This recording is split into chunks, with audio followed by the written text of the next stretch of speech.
Hi everyone, मेरा नाम अभिषेक है।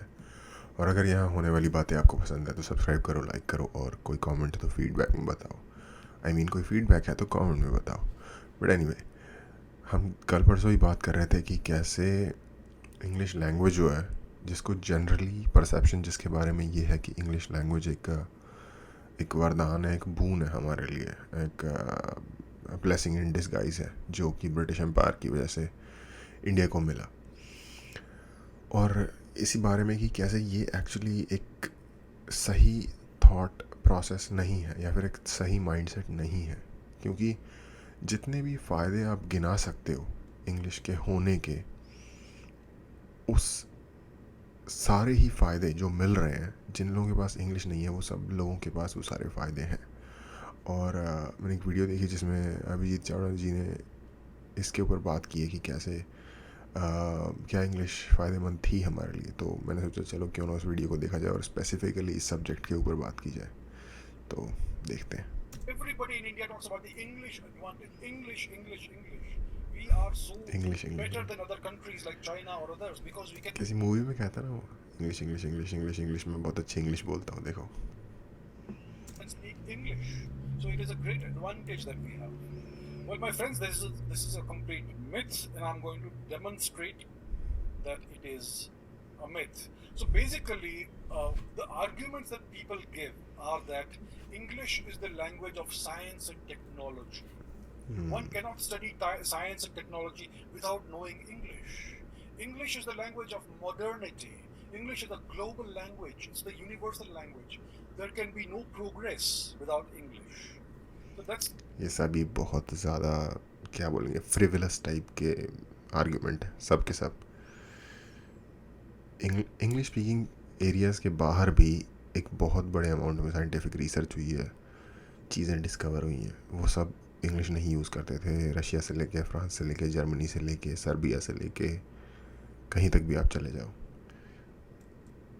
the kind of uh, that's the kind of arguments we get not only from ordinary people but also from our so-called leaders and business leaders and other people. So that's the kind of argument we see everywhere in our society, in our media. So let me show you some examples that bust this myth. Let's talk about Japan.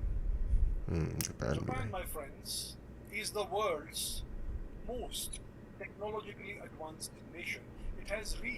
Japan has reached the pinnacle of scientific and technological superstardom. It is the world's most advanced and most high-tech society. It leads the world in every technology. अच्छा, ये देखो, Japan दुनिया में सबसे बड़ा car manufacturer है as a country. और पूरी दुनिया में जापान की गाड़ियाँ चलती हैं। और जापान में खुद जो गाड़ी टैक्सी में चल रही है वो कितनी ठस्सी सी पुरानी 70s की गाड़ी लग रही है। अगर आप ईरान की वीडियोस देखोगे ना, तो ईरान में आपको दिखेंगी इस तरीके की 70s के मॉडल में आने वाली गाड़ियाँ टैक्सी में या फिर जनरल पब्लिक के यूज़ में, या फिर ओल्ड सोवियत कंट्रीज़ में। लाडा एक बहुत फेमस सोवियत कंपनी है जो मीम के रूप में यूज़ होती है। वो लाडा जैसी लग रही है ये।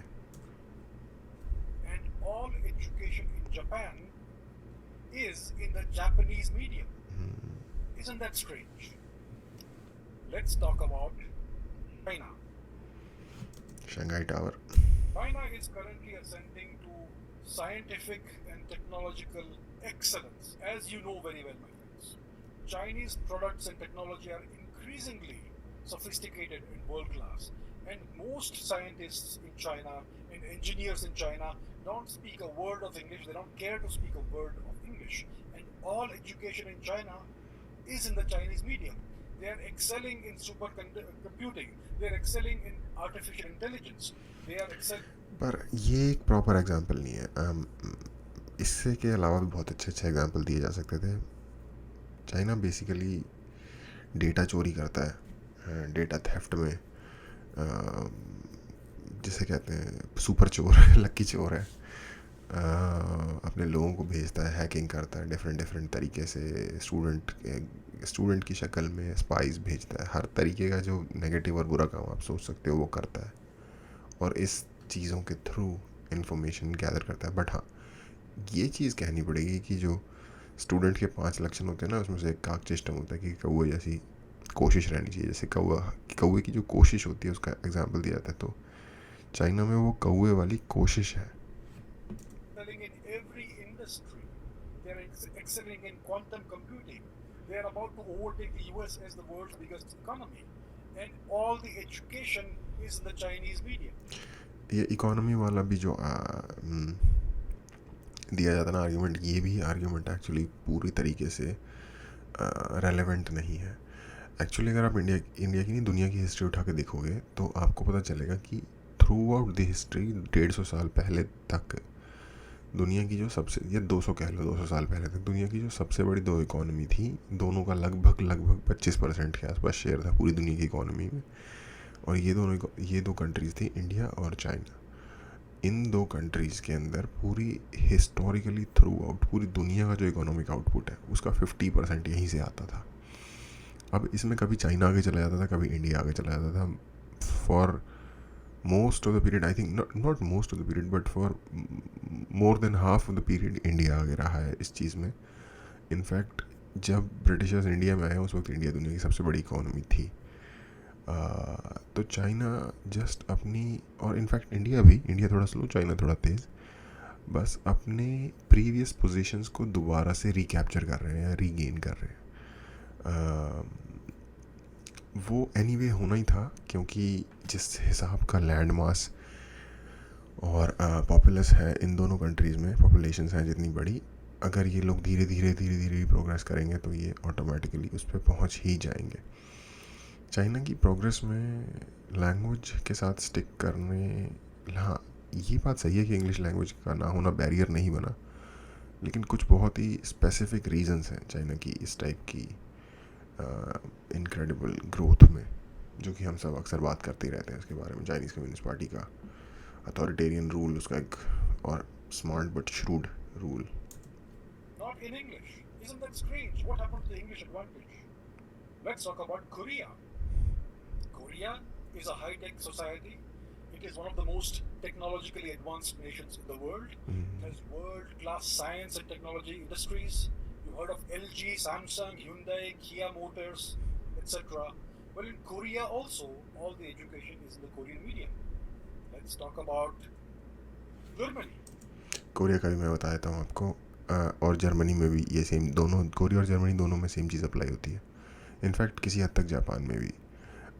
ये तीनों ही कंट्रीज़ ऑलमोस्ट बर्बाद हो गई थी सेकेंड वर्ल्ड वॉर के बाद, जापान और जर्मनी, और सेकेंड वर्ल्ड वॉर से थोड़ा बाद 50s में हुई थी कोरियन वॉर, उसमें कोरिया कतई बर्बाद। राइस पैडीज़ और राइस फील्ड। जापान की थोड़ी अलग कहानी, और जर्मनी की, वो लोग बर्बाद होने से पहले भी सुपर एडवांस थे टेक्नोलॉजिकली अपने टाइम के हिसाब से। वो सिर्फ एक बुरा वक्त उन्होंने देखा सेकेंड वर्ल्ड वॉर में, जो कि जस्टिफाइड या अनजस्टिफाइड वटेवर, आप जैसा भी देख सकते हो। उसके बाद अमेरिका एक प्लान के साथ आया था जिसका नाम था मार्शल प्लान। उसने लिटरली पूरे यूरोप को और जापान को और इन सभी कंट्रीज़ को दोबारा से अपने आप को रीबिल्ड करने के लिए बहुत सारा पैसा, technology transfer, open market access, ये सब कुछ प्रोवाइड किया है, और सिक्योरिटी अम्ब्रेला, जिसकी वजह से ताकि सिक्योरिटी में इनका रिसोर्सेज वेस्ट ना हो, ये सब कुछ प्रोवाइड किया। और ओपन सी एक्सेस, जहाँ पे कि बिना किसी रॉबरी या मौत के डर के बगैर ट्रेड हो सके सीज़ में। ये जो एनवायरनमेंट जब अमेरिका ने प्रोवाइड किया, उसके अंडर, इस सारे इकोसिस्टम के अंदर आके, और मार्शल प्लान के अंदर आके, यूरोप और जापान या फिर कोरिया इंक्लूडिंग इतनी तेज़ी से ग्रो हो पाया पिछले 40, 50 या 60 साल में, बल्कि 70 साल में। तो इसमें यूएसए का एक बहुत बड़ा हाथ है, उसको कंसीडर हमें रखना चाहिए जब भी हम इनकी ग्रोथ की बात करते हैं तब। Germany is Europe's science and technology and industry powerhouse. It has historically been the most technologically and industrially advanced nation in Europe. And strangely, all education is in the German medium. There's not a word of English. Wow. Isn't that strange? Let's talk about France. Vive la France. You've heard of the Rafale aircraft. It's one of the best fighter aircraft in the world. You heard of the Scorpion submarines, some of the most advanced submarines in the world. ये है तो Rafale, but ये French Rafale नहीं लग रहा है, ये शायद इटालियन या किसी और कंट्री के लग रहे हैं, क्योंकि जो ये सर्कल है ये फ्रांस का झंडा इन कलर्स में नहीं है. They have so many industries, some of the world's best Indian industries. होंगे शायद, They हो have the सकता world's best nuclear program, etc. Well, in France, all education is in the French medium. They will never speak a word of English in France. Why is that? है. उनको How तो are they आती है able तो to फिर भी नहीं progress बोलते. without English? I wonder. And what about this country? Our favorite country in India. We love Russia, don't we? Russia is a former superpower. It has world class. यार यहाँ पे बोलना ही पड़ेगा, चाहे कितनी भी झंड हो. मैं अग्री नहीं करता कि रशिया हमारी फेवरेट कंट्री होनी चाहिए, हमारी one of the favourite country होनी चाहिए, लेकिन फेवरेट कंट्री मैं देखता हूँ कि बहुत ज़्यादा ओवरवेलमिंग सपोर्ट होता है रशिया के बारे में जनरली ऑनलाइन हमारे कंट्री के लोगों में. और मेरे को भी रशिया पसंद है. एक रशिया के साथ एक एक नॉस्टैल्जिक रोमांस टाइप का जुड़ा हुआ है इंडिया के लोगों का. और आई गेस उसका एक शायद ये रीज़न होगा कि हमने नॉवेल्स में, स्कूल में, मुझे अच्छी तरीके से याद है स्कूल की हिंदी की बुक में लिटरली एक पूरा का पूरा चैप्टर था जिसमें एक जो चैप्टर का एक राइटर की आप बीती में से उठाया गया वो चैप्टर था कि कैसे वो बंदा इंडिया से रिलोकेट होता है मॉस्को में, और मॉस्को कितना अच्छा है और स्कूल सिस्टम कितना अच्छा है और लोग वहाँ कितने हेल्पफुल हैं और सब कुछ कितना बढ़िया चल रहा है.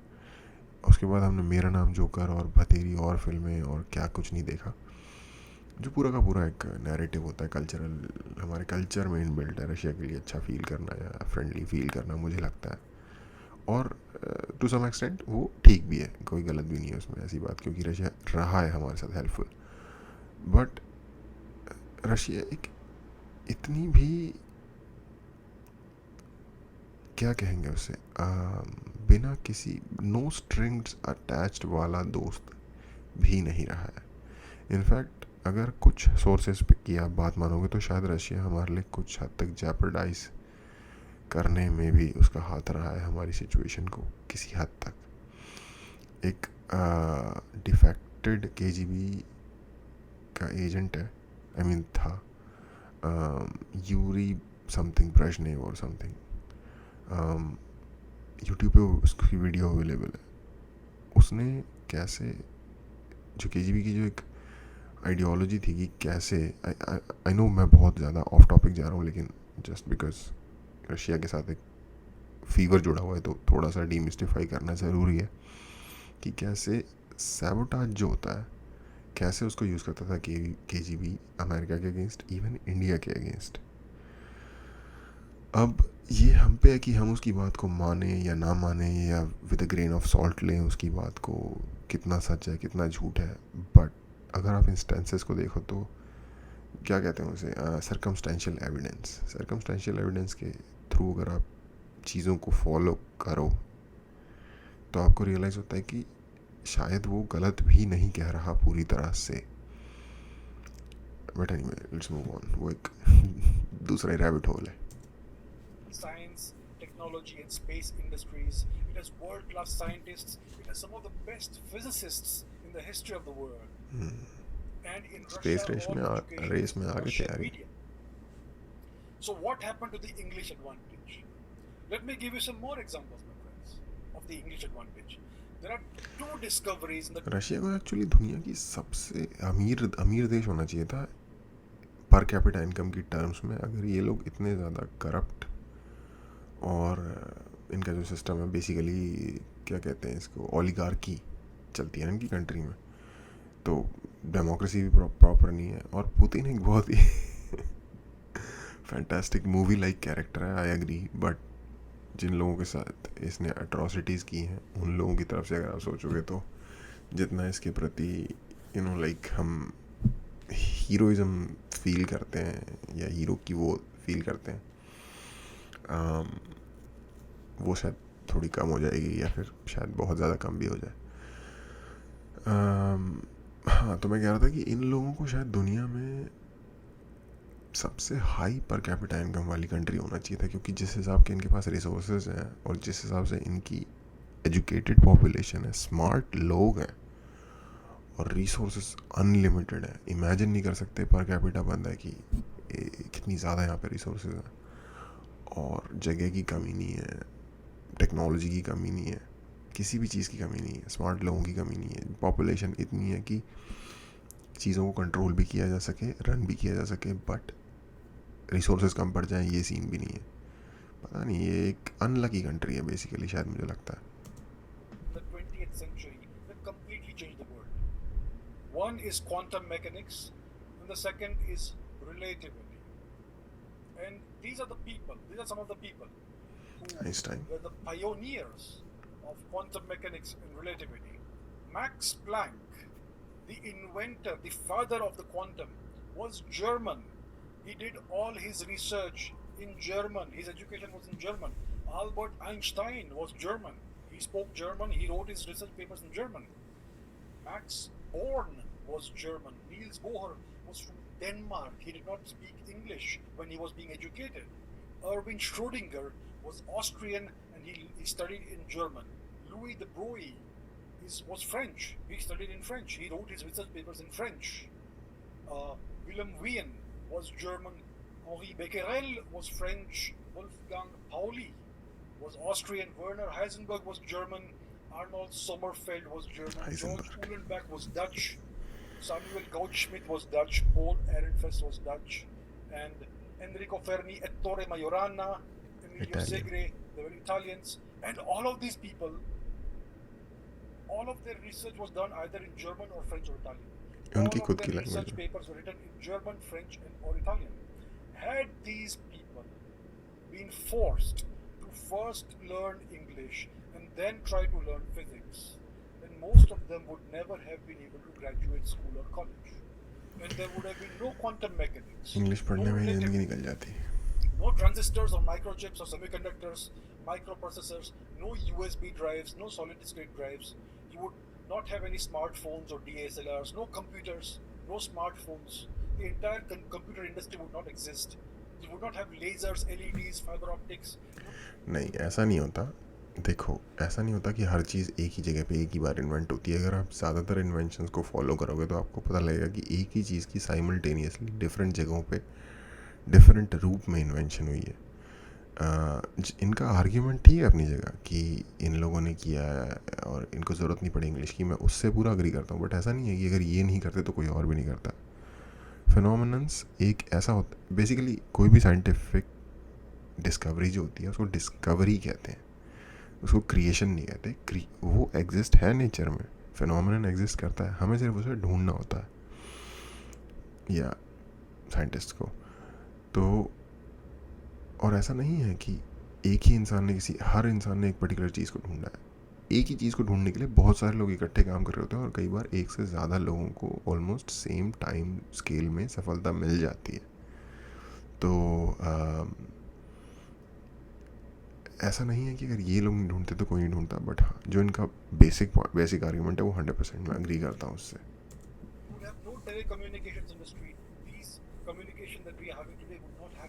You would not be able to make phone calls. You would not have any GPS, any MRI, etc.